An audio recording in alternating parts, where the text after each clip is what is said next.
स्कंद पुराण में लिखा है, भले ही एक क्षण के लिए द्वादशी के दिन एकादशी उपलब्ध हो, तो भी व्यक्ति को द्वादशी पर व्रत का पालन कर त्रयोदशी पर व्रत पालन करना चाहिए। इस प्रकार के व्रत का पालन 100 यज्ञों के बराबर पुण्य देने वाला है।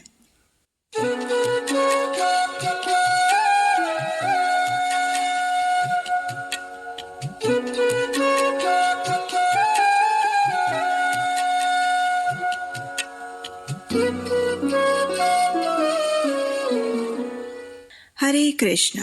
ये उस समय की बात है जब महाराज युधिष्ठिर इस संपूर्ण भारतवर्ष पर राज्य कर रहे थे। एक दिन उनके परम मित्र और परम भगवान श्री कृष्ण के साथ उनके कुछ विशेष विषयों पर चर्चा हो रही थी। ऐसे में युधिष्ठिर महाराज ने भगवान श्री कृष्ण से पूछा, हे वासुदेव, फाल्गुन मास के कृष्ण पक्ष में कौन सी एकादशी आती है और उसका महात्म्य क्या है? कृपा करके मुझे बताइए। इस प्रश्न के उत्तर में भगवान श्री कृष्ण कहते हैं, हे राजन, फाल्गुन मास के कृष्ण पक्ष में आने वाली एकादशी का नाम है विजया एकादशी और इसके विषय में एक समय नारद मुनि ने भी स्वयं ब्रह्मा जी से जिज्ञासा प्रकट की थी। इसके उत्तर में ब्रह्मा जी ने नारद मुनि को एक विशेष पौराणिक प्रसंग कह सुनाया था।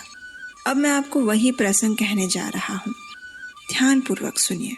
ब्रह्मा जी ने कहा था, हे नारद, फाल्गुन मास के कृष्ण पक्ष में आने वाली ये विजया एकादशी अपने नाम के अनुसार ही विजय प्रदान करने वाली है और इसकी कथा का श्रवण सभी पापों का नाश करता है।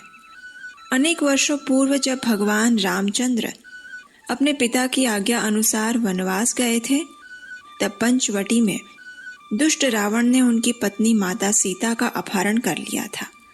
उस समय भगवान राम अपनी भार्या को ढूंढते हुए अपने भाई लक्ष्मण के साथ अनेक वनों में भटक रहे थे।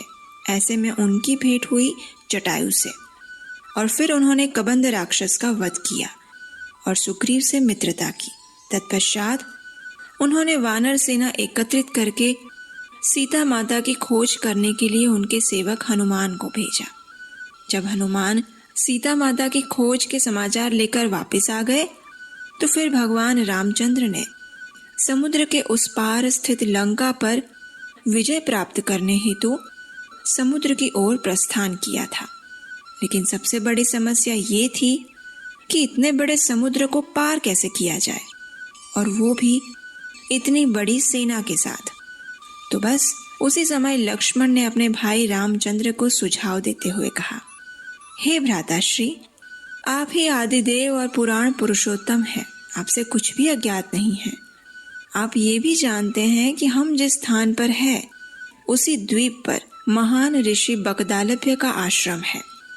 क्यों ना हम उन्हीं से इस समस्या का समाधान पूछे। भगवान रामचंद्र ने लक्ष्मण की बात मान ली और वे ऋषि बकदालभ्य के आश्रम में पहुंचे। वहां जाकर उन्होंने ऋषि को प्रणाम किया और कहा, हे महान ऋषिवर, मैं यहाँ लंका पर चढ़ाई करके दुष्ट रावण का संहार करने आया हूँ। कृपया आप मेरा मार्गदर्शन करें कि किस प्रकार हम इस विशाल अम्बुधि को पार कर सकते हैं।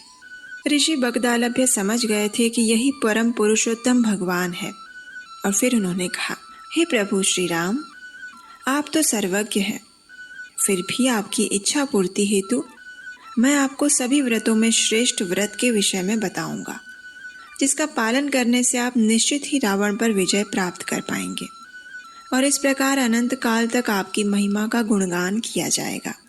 और ये व्रत है फाल्गुन मास के कृष्ण पक्ष में आने वाली विजया एकादशी। इसका पालन करने से व्यक्ति को हर प्रकार की विजय प्राप्त होती है। इसलिए इसका पालन करने की इच्छुक व्यक्ति को दशमी के दिन सोने, चांदी, पीतल, तांबे या फिर मिट्टी के कलश की स्थापना करनी चाहिए। उसके उपरांत एकादशी के दिन पुष्पमाला, चंदन, सुपारी और नारियल अर्पित करके उस कलश की पूजा करनी चाहिए। संपूर्ण एकादशी व्रत में घी का अखंड दीपक जलाने से व्रत की सिद्धि होती है। उसके उपरांत द्वादशी के दिन किसी नदी या तालाब के किनारे जाकर इस कलश की पूजा करनी चाहिए और फिर उसे किसी ब्राह्मण को दान देना चाहिए। इस प्रकार व्रत का पालन करने से आपकी विजय अवश्य होगी।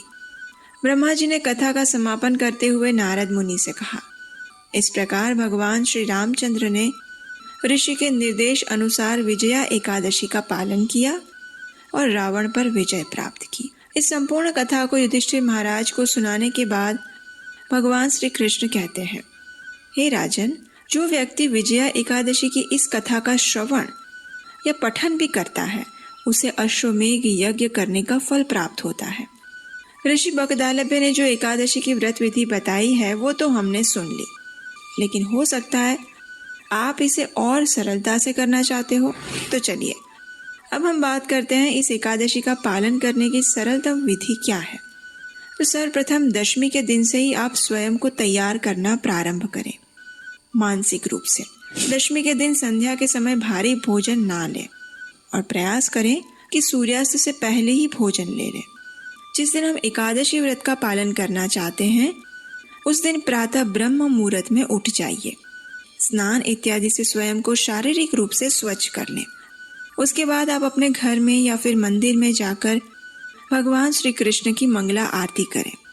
अगर यह आपके लिए संभव नहीं है तो कम से कम उसका ऑनलाइन दर्शन अवश्य करें।